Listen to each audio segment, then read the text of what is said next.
Assalamualaikum warahmatullahi wabarakatuh. Bismillahirrahmanirrahim. Innal hamdalillah nahmaduhu wa nasta'inuhu wa nastaghfiruh wa na'udzu billahi min shururi anfusina wa min sayyiati a'malina man yahdihillahu fala mudilla lahu wa man yudlil fala hadiya lahu. Wa asyhadu an la ilaha illallah wahdahu la syarika lah wa asyhadu anna Muhammadan abduhu wa rasuluh. Tsumma amma ba'd. Jamaah, ikhwah, akhwat yang insyaallah dirahmati oleh Allah Subhanahu wa taala. Insyaallah untuk malam hari ini yang kita bahas masih berkaitan tentang masalah kemuliaan, kesucian, kehormatan kota Mekah sampai di hadis yang 215 dari kitab Umdatul Ahkam. Baik, bismillah, mohon dibacakan. Nah, Bismillahirrahmanirrahim. Hadis 215 dari Aisyah radhiyallahu anha bahwasanya Rasulullah Shallallahu alaihi wasallam bersabda, ada 5 binatang yang semuanya adalah jahat. Mereka boleh dibunuh di tanah haram, yaitu burung gagak, raja wali, kalajengking, tikus, dan anjing rabies. Lafaz milik Muslim rahimahullah, ada 5 binatang jahat yang boleh dibunuh di tanah halal dan tanah haram. Al-Hida'ah dengan mengkasrohkan huruf ha dan memfatahkan huruf dal. Syarah hadis. Sabda beliau sallallahu alaihi wasallam, ada 5 binatang yang semuanya adalah jahat. Mereka boleh dibunuh di tanah haram. Lafaz milik Muslim rahimahullah, di tanah halal dan tanah haram, yaitu bahwa mereka itu boleh bahkan disyariatkan dibunuh di wilayah tanah halal dan tanah haram, karena mereka adalah binatang-binatang jahat yang mengganggu. Tayyib. Bismillah. Di hadis-hadis sebelumnya, jemaah, telah dibahas bahwa di saat kita itu berada di tanah haram, kita tidak boleh mengganggu hewan-hewan di sana dengan perincian yang telah kita bahas kemarin. Kemudian juga tidak boleh nebang-nebang pohon sembarangan, dan juga sudah kita bahas kemarin. Adanya imunitas ataupun suatu perlindungan pada sebagian di antara hewan ternyata tidak berlaku pada 5 jenis hewan ini. Karena kenapa? Karena 5 jenis hewan ini dibilang Nabi Muhammad SAW, dia adalah fasik ataupun fawasik, bentuk jamaknya. Ini yang disampaikan Nabi Muhammad, yang mana beliau mengatakan khamsun minad-dawab kulluhunna fasik, bahwa 5 hewan ini semuanya adalah fasik. Kenapa fasik? Fasik secara bahasa itu adalah al-khuruj minat ta'ah, keluar dari ketaatan. Untuk masalah hewan ini jamaah sekalian disebut dengan istilah fasik adalah dia itu keluar dari watak dasar batasan hewan pada umumnya. Hewan pada umumnya. Untuk hewan-hewan ini sangat mengganggu, menyakiti, bahkan mungkin sampai bisa membunuh manusia. Sehingga yang dalam keadaan normal, hewan-hewan gak boleh diganggu di saat berada di tanah haram, tanah suci. Tetapi di saat sampai ke sebuah level ini, hewan kok justru mengganggu manusia, membahayakan manusia. Sedangkan jiwa manusia itu terjaga darahnya. kita diwajibkan untuk menjaga jiwa manusia. Di saat sebagian di antara hewan kok ternyata membahayakan jiwa mereka, mengganggu mereka, maka diperbolehkan dalam syariah untuk dibunuh, baik hewan tersebut berada di tanah haram ataupun non tanah haram. Berarti diperbolehkan. Apa lima hewan ini? Adalah al-ghurab, yaitu gagak. Kemudian wal-hidah, ini mungkin raja wali ataupun elang. Wal aqrab kalajengking, wal fa'rah tikus, wal kalbul aqur. Sebagian di terjemahan langsung dibilang anjing rabies ataupun anjing galak yang suka menggigit orang lain. Suka menggigit orang lain. Berapa banyak anak-anak kecil yang kadang-kadang keserang. Beberapa hari yang lalu ada kasus anak kecil yang mancing di pinggir sungai, tahu-tahu kemudian diserang oleh afwan anjing yang digunakan untuk memburu babi. Baru hari ini. Jelas-jelas di pinggir sungai, kemudian langsung dikejar-kejar oleh anjing tersebut.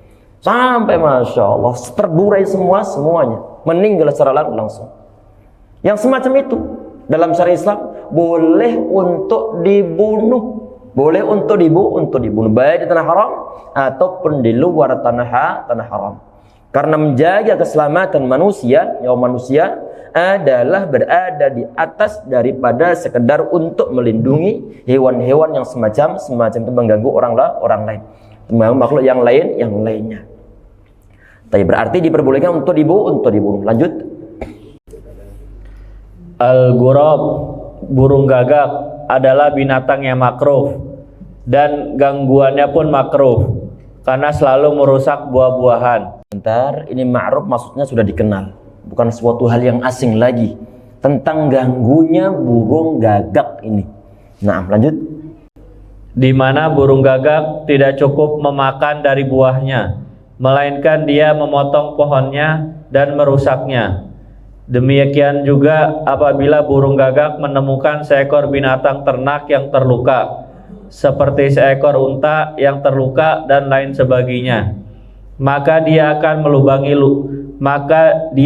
melubangi luka tersebut sampai membuat binatang itu mati, dan masih banyak lagi kejahatannya yang lain. Kita perhatikan, ini beliau membuat suatu penafsiran tentang karakter dari burung gagak. Kenapa kok disebut fasik? Kenapa kok disebut sebagai hewan pengrusak? Di sini beliau menyebutkan tentang masalah burung gagak di sini nih. Tabiatnya dia itu suka untuk merusak buah-buahan. Tidak sekedar merasa cukup makan dari buah tersebut, tetapi memotong-motongnya hingga hancur. Ini sebagai suatu bentuk pengrusakan. Hewan pada umumnya di saat dia itu mau makan buah, maka sekedar kalau misalnya perutnya sudah penuh, ya udah. Tapi untuk gagak di sini kata beliau adalah langsung dihancurkan itu buah-buahannya. Walaupun perutnya sudah penuh, berhubung karakter bawaan asli burung gagak itu adalah mufsid, merusak mungkin pertanian, sehingga diperbolehkan untuk dibunuh. Kemudian beliau di sini juga menyebutkan berkaitan dengan masalah karakter yang dimiliki oleh burung gagak. Di saat dia itu melihat hewannya yang lain yang dalam keadaan memiliki jurah ataupun suatu cacat ataupun memiliki suatu luka. Di sini disebutkan tentang masalah ba'ir adbar dalam bahasa Arabnya. Kaba'irin adbara wa nahwihi. Sebagaimana terlukanya unta di bagian punggungnya. Mungkin terluka karena faktor gesekan dari pelana ataupun merupakan suatu gesekan dari barang-barang yang keras, sehingga bagian punggung dari unta tersebut itu sampai terluka. Di saat dilihat oleh burung gagak, maka akan langsung hinggap di sana, langsung dipatokin Langsung dipatokin. Mematoki luka-luka tersebut. Kelemahan ini tadi ini dieksploitasi oleh ini si gaga sehingga menyebabkan infeksi sampai kemudian pendarahan pula, sampai kemudian secara cepat ataupun lambat menyebabkan unta yang dipatokin bagian luka di atas punggungnya. Akhirnya kemudian unta tersebut meninggal. Ini rusaknya bukan main, sehingga diperbolehkan untuk dibunuh dalam syariat agama Islam. Nah, lanjut. Al-hada'ah atau raja wali adalah binatang yang makruh dan gangguannya pun mahsyur. Karena raja wali dia adalah binatang pencuri yang selalu mencuri kebutuhan-kebutuhan manusia, sampai pun perhiasan dan lain sebagainya. Sampai-sampai raja wali tidak melihat sesuatu selainkan pasti akan mencurinya. Tayyib. Ini karakter yang dimiliki oleh hidayah ataupun mungkin elang ataupun mungkin raja wali. Kalau misalnya begini jamaah, kalau burung pemangsa lain di saat dia itu nyamber sesuatu pada umumnya adalah sekedar nanti dia untuk bisa ngisi perut-perutnya. Tetapi ini nggak berlaku untuk pemangsa atau ini, untuk predator di atas ini, yang berupa burung-burung elang. Di saat dia melihat ada sesuatu yang mengkilat, akan langsung dia sambar, sambar. Bukan untuk dipakai tentunya. Allah alam dibawa kemana? Pengennya pokoknya asik kelihatan mengkilat, akan langsung dia kejar. Dan di saat dia ngejar ataupun mau mengambil, misalnya antum lagi nongkrong di zaman-zaman dahulu misalkan saja, nongkrong di sekitar Masjidil Haram, misalnya sudah ada di sana. Antum menggunakan cincin, kelihatan mengkilat, langsung dia kejar. Tapi di saat mengejarnya misalnya kok kemudian kita begini, menyembunyikan. Kadang-kadang masih dia kejar pula. Sehingga tidak jarang sebagian di antara manusia terluka sebab cakaran dari burung elang tersebut. Karena kenapa? Merasa bahwa buruannya tidak bisa dia dapatkan. Cincinnya nggak bisa dia dapatkan, ya minimal patokan ke jarinya. Sebagaimana kalau ada orang zaman di saat kita main bola di zaman-zaman kecil dulu, nggak bisa ngejar bola, kaki orang jadi kejar. Ditendang kaki orang-orang. Ini yang burung-burung raja wali ataupun elang ini. Di saat dia nggak bisa mendapatkan cincinnya yang mengkilat, maka dia kejar jari jemari-jemarinya. Tidak jarang sebagian di antara manusia terluka sebab cakar tajam dari penjambret yang berasal dari atas ini. Tayyib, lanjut. Al-aqrab, kalajengking, al-farah, tikus, dan al-kalbu, al-akur, anjing rabies, semuanya itu adalah binatang yang makruh dan gangguannya pun mahsyur. Adapun anjing dikarenakan tidak semuanya mengganggu, maka yang dikhususkan untuk dibunuh adalah anjing rabies, karena anjing rabies itulah yang sangat mengganggu. Kita perhatikan, kalau tadi yang menyangkut masalah ghurab, gagak, ataupun al-hida'ah, raja wali ataupun elang, itu adalah merupakan pengganggu dari atas. Untuk yang tiga ini ataupun trio hewan ini, baik mungkin yang akrab, kalajengking, ataupun mungkin fa'rah, tikus, ataupun mungkin al-kabul akur, anjing yang suka untuk menggigit. Ini kekuasaan mereka tentunya adalah menguasai wilayah darat.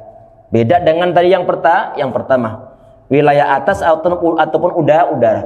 Untuk tiga ini, domain mereka adalah berada di daratan, di tempat-tempat, di celah-celah bangunan mungkin semisal al-aqrab itu ataupun tikus mungkin. Kemudian juga sebagiannya melewati jalur perlintasan para jamaah haji. Tayyib. Untuk kalajengking di sini jamaah sekalian, Tentunya dia itu mewakili hewan yang melata yang berbisa. Hewan melata yang berbisa. Dia bekerja dalam kesenyapan. Tahu-tahu di saat kita duduk, tahu-tahu kemudian langsung sakitnya bukan main. Setelah kita periksa, oh ternyata di situ di celah-celah pakaian ada kalajengkingnya. Ada kalajengkingnya. Sehingga di saat hewan ini kok sampai menyengat, membahayakan pula nyawa sebagian di antara manusia. Terlepas dari masalah, sebagian di antara manusia mereka tawar dengan sengatan kalajengking. Tetapi langka, termasuk di antara mungkin yang jarang terjadi. Tetapi pada umumnya di saat disengat kalajengking cukup menyakitkan. Taib. Kemudian di situ ada al-fa'rah. Fa'rah di sini adalah mewakili hewan pengerat ataupun pengrusak. Ngerusak tenda, ngerusak makanan, ngerusak lemari, ngerusak pakaian, ngerusak buku-buku, ngerusak yang lain sebagainya. Hewan tersebut di zaman-zaman dahulu ini dia ngerikit ataupun mengerat sumbu lampu. Sumbu lampu. Tidak jarang di saat dia dalam keadaan ngerat tersebut, kemudian putuslah sumbunya, sedangkan bagian atasnya masih nyala. Dia bawa itu sumbu yang masih menyala, dibawa ke tempat area yang mudah untuk terbakar, sehingga mudah untuk terbakar. Pernah terjadi di zaman Nabi Muhammad SAW. Sehingga Nabi Muhammad SAW beliau nyuruh di saat mau tidur matikan api. Termasuk zaman saat ini adalah matikan listrik. Apalagi kalau curiga, ini kok jeglak terus, ini kenapa ini? Berarti ada masalah di sana. Segera datangkan orang yang mengetahui masalah kelistrikan untuk memperbaiki. Karena listrik mengandung api di sana. Zaman-zaman dahulu, di saat ada tungku, ada perapian, masih nyala apinya. Ada tikus pula membawa batang yang tidak ada apinya, sedangkan ujungnya ada apinya. Dibawa pergi ke tempat ataupun area yang mudah terbakar. Akhirnya kemudian rumah terbakar. Ini kita nggak bisa bayangkan bagaimana pengerusaknya ini hewan. Termasuk diantaranya ada di situ itu adalah al-kalbul aqur. Disebut al-aqur. Perhatikan jemaah, bisa dibilang al-aqur, kata-kata al-aqur sebagai suatu batasan untuk mengeksekusi hewan ini. Berarti kalau seekor anjing yang tidak al-aqur, anjing yang tidak suka untuk menggigit, tidak suka untuk mencabik, tidak suka untuk menyerang manusia, jangan diganggu.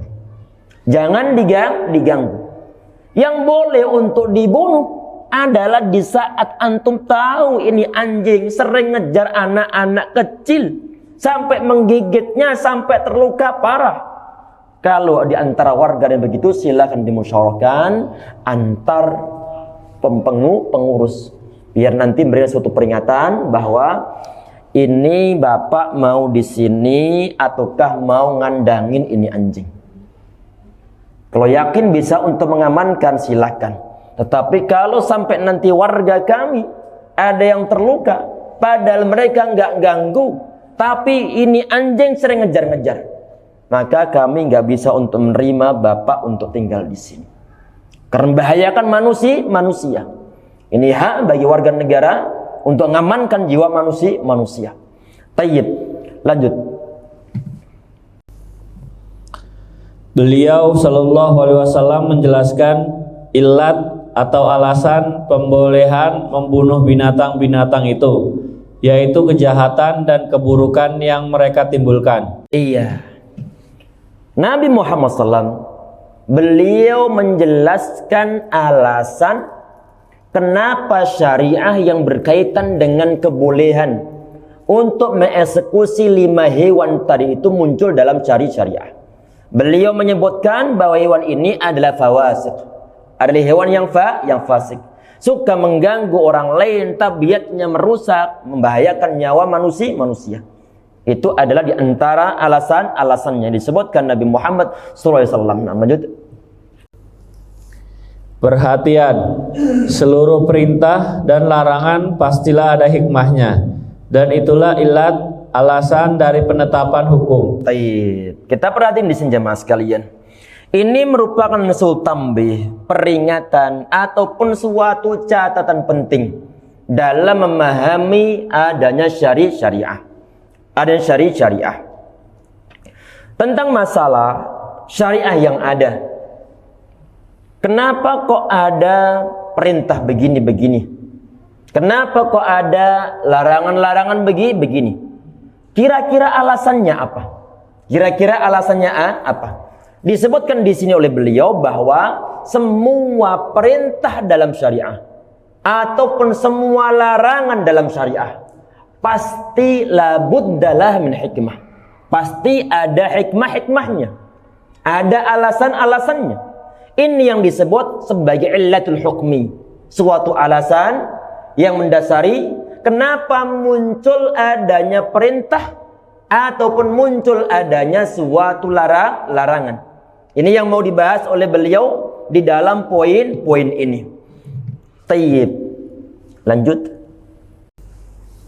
Ilat hukum itu bisa jadi dinyatakan secara nas oleh syariat sehingga menjadi ilat yang dinaskan secara yakin. Tayyib. Perhatiin dulu bahwa tadi itu sudah tertanamkan pemahaman dalam hati kita sampai oleh beliau di sini bahwa semua perintah, semua larangan dalam syariah labuddalah min hukmin. Pasti ada hukumnya. Pasti ada hukumnya. Mustahil Allah Subhanahu wa taala menciptakan manusia begitu saja tanpa ada suatu alasan tertentu.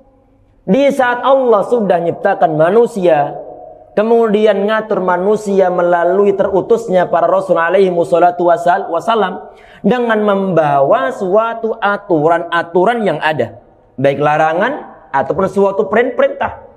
Di saat telah ada Rasul yang diutus oleh Allah SWT membawa suatu syariah yang ada sangat logis kalau memang ada hikmahnya. Karena Allah itu nggak main-main. Allah nggak main-main menciptakan manusia. Dan begitu pun Allah tidak main-main dalam membuat suatu syariah. Semua demi kemaslahatan makhluk yang bernama manusia. Makhluk yang bernama manusia. Tayyib. Ini yang mau kita bahas. Disampaikan oleh beliau tadi yang telah dibaca bahwa wal illatu imma yanussu 'alaiha syari'. Ada kalanya illah ataupun alasan tentang adanya suatu hukum syariah kadang-kadang tertulis secara tekstual. Fatakunu illatan mansusatan yaqiniyatan, sehingga menjadi suatu illah yang mansusah ataupun tekstual yang bersifat pasti ini adalah meyakinkan. Kita baca dulu. Dan bisa jadi mustanbat dipetik dari nas, dan itulah ilat yang tidak dinyatakan secara nas oleh syariat, melainkan dia di bagiannya hanya praduga saja. Terkadang praduga itu kuat, terkadang sedang-sedang saja, dan terkadang lemah sesuai dengan kondisi orang-orang yang beristinbat. Perhatiin dulu. Ini sekali-kali kita mau megang spidol. Perhatikan jemaah. Aturan syariah. Aturan syariah. Nanti ada yang sifatnya adalah ta'abbudi. Artinya ta'abbudi di sini ini adalah bentuk ketaatan. Bentuk ketaatan. Ada yang nanti ini adalah ta'aqquli. Ta'aqquli. Ini yang bisa dicerna oleh akal. Dicerna oleh oleh akal. Di saat nanti ada sebagian di antara hukum syariah yang sifatnya itu adalah ta'aqquli, yang bisa dicerna oleh akal. Ada kalanya yang mansus disebutkan langsung dalam teksnya. Disebut langsung dalam teksnya. Ini istilahnya adalah mansus. Disebut dalam teks. Dalam teks dalil, baik yang hadis ataupun yang Al-Qur'an. Ada kalanya yang mustambatah. Mustanbat. Mustambat di sini adalah dijelaskan ataupun ditafsiri oleh para ulama tentang masalah alasan-alasannya, hasil pemikiran ulama ini, hasil penafsiran ulama. Tayyib. Kita perhatikan di sini jemaah sekalian. Di saat ada sebagian di antara alasan kenapa syariah tersebut itu muncul. Kenapa syariat tersebut itu muncul? Disebutkan dalam teksnya alasan-alasannya.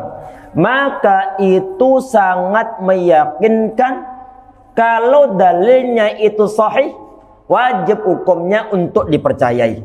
Wajib hukumnya untuk percayai. Sebagian dan terhadis sebagai contohnya jamaah sekalian, Nabi Muhammad beliau mengatakan, "Idza waqa'a dzubabu fi syarabi ahadikum falyaghmishu, tsumma liyanza'hu." Oh, kama qala alaihi wasallam. Kalau seekor lalat masuk di wadah minuman kalian, maka hendaklah dia tenggelam sekalian. Kemudian dia ambil. Nabi Muhammad beliau menyebutkan, fa inna fi ihda janahihi da'an wal ukhra shifaan. Nabi Muhammad beliau menyebutkan alasannya. Kenapa kok perlu ditenggelamin? Kemudian diambil. Anda bayangkan ya ikhwah, lalat masuk ke kopi antum. Lalat masuk ke kopi. Nabi Muhammad beliau nyuruh untuk nenggelamin. Hadis sahih dalam Al-Bukhari ada, dalam Sahih Imam Abu Dawud juga ada. Gak ragu-ragu bahwa hadis adalah hadis yang sahih. Ini adalah sebuah syariah, sebuah syariah yang dibawa Nabi Muhammad SAW. Terlepas dari nanti masalah apakah merasa jijik atau tidak. Kita bicara masalah hukum syariah. Nabi Muhammad SAW beliau nyuruh untuk nenggelamin sekalian. Berarti sebuah syariah karena beliau perintahkan. Apakah beliau menyebutkan alasannya? Iya, beliau menyebutkan alasannya. Kalau disebut alasannya, maka istilahnya adalah mansus. Disebutkan dalam teks dalilnya. Perhatikan jemaah. Apa kata Nabi Muhammad SAW? Karena fi ihda janaihi da, karena salah satu dari sayap lalat ini ada penyakitnya. Sedangkan yang satu lagi ada penawar-penawarnya, ada obat-obatnya. Sehingga nanti biar tawar itu kembali keadaan semula, nggak ada penyakitnya. Sehingga biar nanti dalam keadaan normal kembali, tenggelamin saja. Kenapa nggak dibuang? Mubazir. Tayyib. Zaman-zaman dahulu jamaah sekalian, ya insyaallah dirahmati oleh Allah subhanahu wa ta'ala, para ulama mereka yakin seyakin-yakinnya, walaupun toh belum ada bukti ilmiah, tapi keimanan mereka membenarkan apa yang disampaikan Nabi Muhammad SAW. Yakin seyakin-yakinnya, gak ada suatu keraguan sama sekali. Berarti dalam poin ini jemaah sekalian, di saat ada suatu illah, suatu alasan dari sebuah syariah, dari satu poin syariah disebutkan secara teksnya, maka ini sifatnya adalah meyakinkan. Tayyib. Kemudian di poin berikutnya, kadang-kadang ada sebagian di antara syariah yang dibawa Nabi Muhammad SAW, ini tidak disebutkan alasan-alasannya. Gak disebut alasan-alasannya. Di saat tidak disebutkan alasannya, kadang-kadang para ulama mereka membuat penafsiran. Mereka membuat penafsiran. Kadang-kadang penafsiran mereka ada yang cukup meyakinkan, kadang-kadang ada yang nilainya pertengahan, kadang-kadang mungkin lebih kuat, kadang-kadang mungkin lemah. Ini sekedar merupakan suatu penilaian. Nah, lanjut dulu. Terkadang satu hukum memiliki banyak ilat, sebagiannya diistinbatkan oleh para ulama dan sebagian lainnya tersembunyi. Ada juga sebagian permasalahan yang tidak dinyatakan ilatnya secara nas oleh syariat, dan ilat itu pun tidak diketahui oleh orang-orang. Permasalahan itulah yang biasa disebut dengan ta'abbud, dan dikatakan permasalahan itu bersifat ta'abbudi, yaitu bahwa Allah Ta'ala memerintahkan kita untuk beribadah kepadanya dengan perkara tersebut, dan kita tidak mengetahui hikmah yang ada di baliknya. Baik, perhatian jemaah sekalian. Ada sebagian di antara persoalan dalam syariah. Allah ataupun Nabi Muhammad, beliau tidak menyebutkan alasan kenapa muncul aturan syariat tersebut. Ini yang biasa disebut dengan istilah ta'abbudi. Di saat mau maksakan untuk difikirkan, nggak sampai pikiran kita, nggak logis. Di saat sudah berusaha untuk menafsiri hikmahnya itu apa, otak kita misalnya ini nggak sampai, maka ini yang disebut sebagai ta'abbudi. Allah menguji ketaatan seorang hamba. Ente taat ataukah nggak taat di saat ada suatu syariat yang ternyata nggak logis sama sekali. Apa di antara contohnya jamaah sekalian insyaallah dirahmati oleh Allah Subhanahu wa taala. Ada sebagian di antara hadis yang sahih. Sahabat Ali ibn Abi Thalib radhiyallahu anhu, beliau mengatakan, hadis dalam Sahih Al-Bukhari. Ada yang Sahih Abu Dawud, afwan. Sahabat Ali ibn Abi Thalib radhiyallahu anhu, beliau mengatakan bahwa lau kana ad-din bil ra'yi, kalau seandainya agama itu adalah didasarkan pada logika ataupun pada akal manusia, lakana asfal khuffi aula bil masih min a'lahu, kata beliau. Kalau seandainya agama itu adalah dasarnya logika, niscaya dalam masalah al-mashu al-khuffi, ini pernah kita sebutkan sebelumnya, sebelum kita lanjutkan hadis ini, perhatikan jamaah sekalian.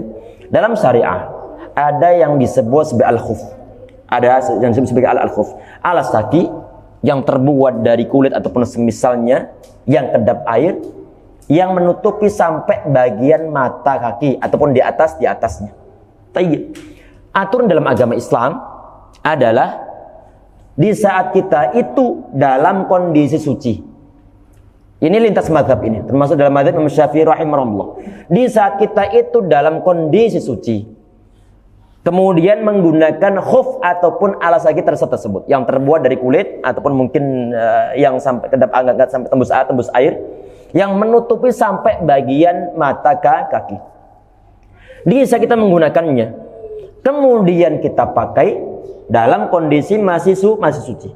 Kemudian misalnya kok batal wudhu kita karena mungkin tidur, karena mungkin buang air, buang angin. Di saat dalam kondisi batal, kemudian kita itu mau berwudhu lagi, maka tidak ada kewajiban di saat berwudhu tersebut untuk melepas bagian kakinya, melepas bagian alas kaki yang disebut sebagai khuf. Apa yang dikerjakan? Yang dikerjakan adalah setelah mengusap, membasuh seluruh anggota wudhu, tinggal bagian kaki, tinggal diusap bagian atasnya, afwan. Diusap bagian sininya. Tidak diusap bagian bawahnya. Mengomentari masalah ini, Sahabat Ali bin Abi Thalib berdasar hadis yang sahih, kata beliau, la kana ad-din bir ra'yi. Kalau seandainya agama itu berdasarkan akal ataupun logika manusia, niscaya dalam masalah al-khuf ini yang lebih berhak untuk diusap adalah bagian bawahnya, bukan bagian atasnya. Kata beliau, wa qad ra'aitu, aku telah melihat Nabi Muhammad yamsahu ala dhahri khufaihi. Kata beliau, aku benar-benar telah melihat, perhatikan bahasa yang beliau gunakan. Wa qad ra'aitu, aku benar-benar telah melihat. Ada penegasan perkataan beliau. Aku benar-benar telah melihat Nabi Muhammad SAW, beliau mengusap bagian punggung khufnya beliau, bukan bagian bawahnya. Kalau seandainya agama itu menggunakan logika, niscaya yang berhak untuk diusap bagian bawahnya. Karena kenapa? Kotornya dari sana, bukan bagian atasnya. Tetapi ternyata Nabi Muhammad SAW, beliau mengajarkan untuk usap bagian atas, bukan bagian bawahnya, bukan bagian bawahnya. Ini kira-kira alasannya apa? Tidak disebutkan dalam teks hadisnya, dan tidak masuk akal pula. Nggak masuk akal pula. Karena kenapa? Logika kita bertentangan dengan kebiasaannya. Yang kotor itu mestinya yang dibasuh, ataupun yang diusap, ataupun dibersihkan. Tapi ternyata yang diusap Nabi Muhammad SAW adalah bagian punggung khufnya beliau, bukan bagian alas kaki, bagian bawah ataupun telapak kakinya. Untuk yang semacam ini yang disebut sebagai ta'abbudi. Disebut sebagai ta'abbudi. Allah Subhanahu wa ta'ala menguji ketaatan seorang hamba. Apakah Anda tetap mau untuk iman kepada Allah Subhanahu wa ta'ala? Apakah Anda masih mau percaya dengan syariah yang dibawa Nabi Muhammad SAW, di saat sebagian di antara syariah beliau ternyata bertentangan dengan akal kita? Semisal begini jamaah, antum habis berwudu, wudu dibilang batal dan belum boleh untuk sholat lagi di saat kita buang angin. Di saat buang angin, biar nanti kita masuk ke dalam ruang lingkup thaharah, biar dibilang suci lagi, adalah kita disuruh untuk berwudu lagi. Pembatalan dari mana pembatalnya? Keluar dari bagian bawah, bagian belakang. Kalau seandainya tujuan utamanya itu adalah membersihkan tempat keluarnya, akan bagian belakang sana yang dibersihkan. Tetapi ternyata enggak. Yang secara lahiriahnya nggak ada kaitan sama sekali. Yang batalin bagian belakang, yang dibasuh di mana? Muka, tangan, rambut, kaki. Yang bagian belakang nggak diapa-apakan. Termasuk rukun nggak? Di saat wudu nih, wudu itu syarat rukunnya dan rukunnya adalah harus bersihkan bagian belakang. Masuk rukun? Tidak.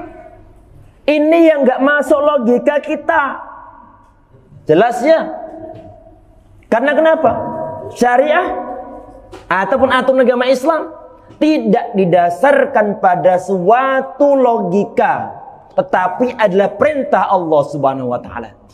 Sehingga kesimpulannya jamaah adalah syariah, aturan Nabi Muhammad perlu untuk dipegang, walaupun toh kadang-kadang bertentangan dengan akal kita.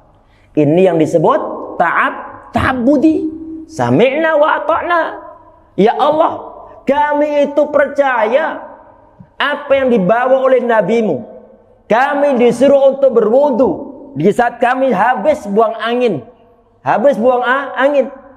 Tempat keluarnya tidak diapa-apakan, karena nggak ada materi apa-apa, dia cuma angin doang. Lain lagi kalau keluar materi ya. Keluar ada barang, keluar desa, ada ciprat itu lain lagi. Tetapi kalau sekedar angin saja, tidak ada apa-apa yang perlu untuk dikerjakan, tinggal berwudu lagi. Ya Allah, kami percaya syariah yang telah dibawa oleh nabimu. Kami mau buktikan bahwa kami mau beribadah kepada Engkau, walaupun toh kadang-kadang tidak bisa untuk dilogika. Gak masuk ke pikiran kita. Hikmahnya apa? Gak disebutkan. Tapi berhubung syariahnya ada, ini yang disebut sebagai ta'abbudi. Disebut sebagai ta'abbudi. Kalau kita buat istilahnya adalah analogi kantor ya ikhwah. Kadang-kadang mungkin di kantor ada tulisan tentang masalah dilarang merokok di ruangan ini. Karena ini ruang ber-AC, nanti membahayakan pengunjung ataupun mungkin orang yang kerja yang lainnya atau mengganggu kesehatan. Jangan rokok di sini. Tertulis secara nyata tentang masalah alasannya. Kenapanya disebutkan. Kalau disebutkan, ini istilahnya adalah mansus. Tertulis alasannya. Kadang-kadang nggak disebutkan di sana alasannya. Di saat tidak disebutkan begini. Kalau hari Jumat semua karyawan harus pakai baju batik. Tidak disebutkan alasannya. Kenapa kok muncul aturan tersebut?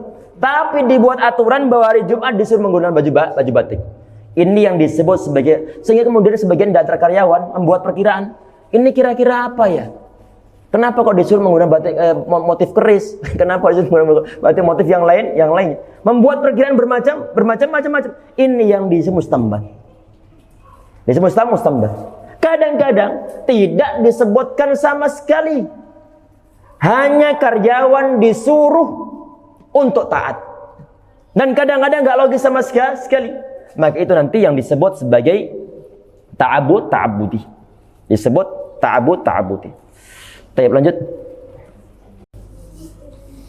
Akan tetapi tidak berarti bahwa perkara tersebut tidak memiliki hikmah.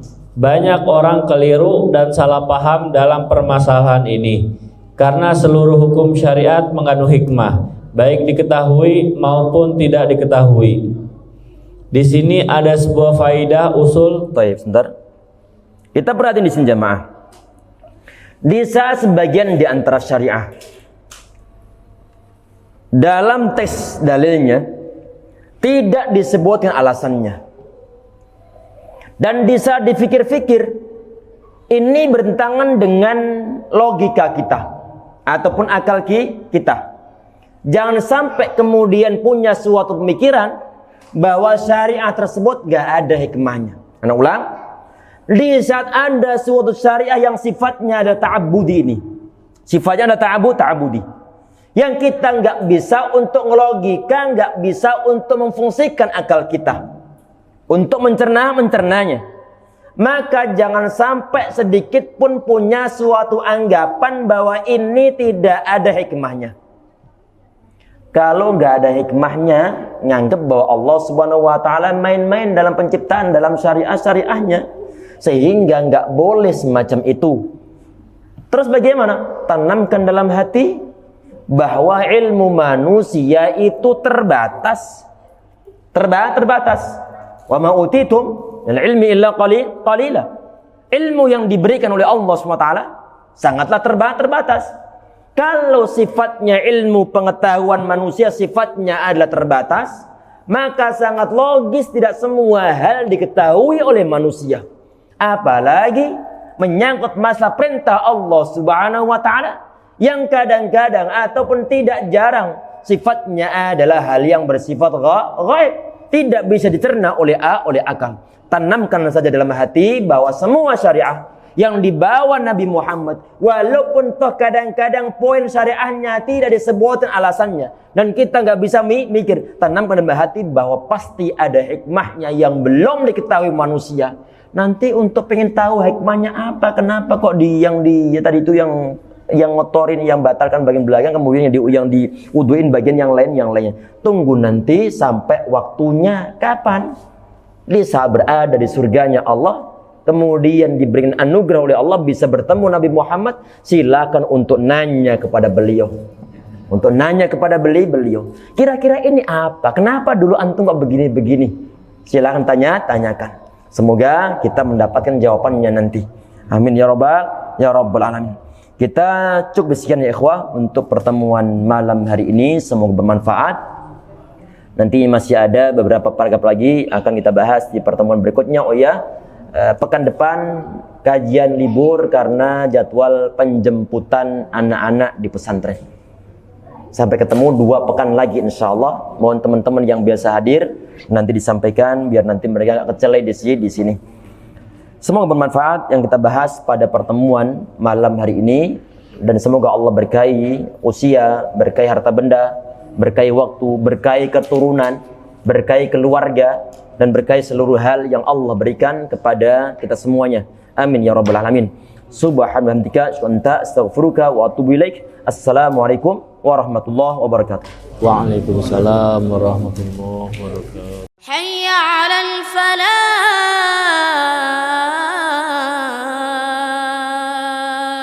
hayya 'alal falah.